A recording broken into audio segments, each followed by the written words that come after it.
m'appelle Victor, j'ai 33 ans.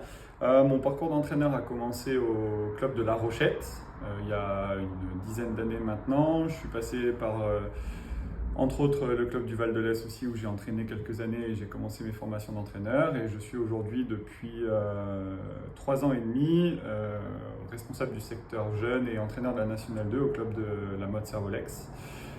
J'ai un parcours parallèle qui m'a amené aussi à entraîner 2 saisons au pôle accession masculin de Chambéry et maintenant depuis 2 ans au pôle féminin de Chambéry également.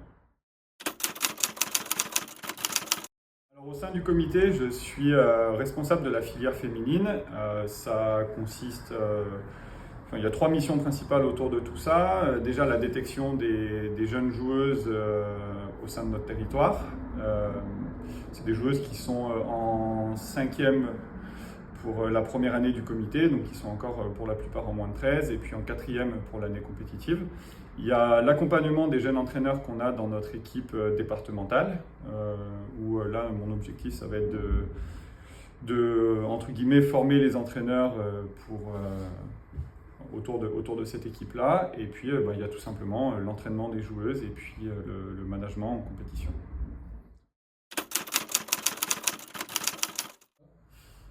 Alors on a toujours beaucoup de choses à faire et on essaie d'améliorer les choses d'année en année. Je suis au comité depuis la génération 2008, donc ça fait 4-5 ans maintenant.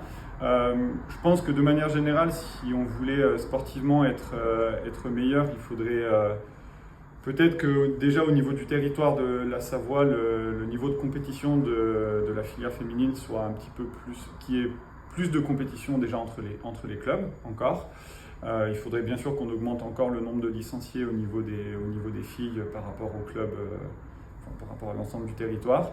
Et puis c'est quelque chose qu'on commence à faire cette année, notamment avec l'Isère, avec qui on collabore très bien, c'est de se mettre en lien entre comités pendant nos stages pour pouvoir partager des entraînements, partager des savoir-faire, partager nos méthodes de travail, faire des matchs entre nous et que les filles ne découvrent pas la compétition le jour de la compétition. Je pense que c'est déjà de belles perspectives d'évolution et puis toujours essayer d'avoir de plus en plus de jeunes entraîneurs autour de l'équipe parce que c'est aussi ça qui fait qu'on peut transmettre, partager et évoluer.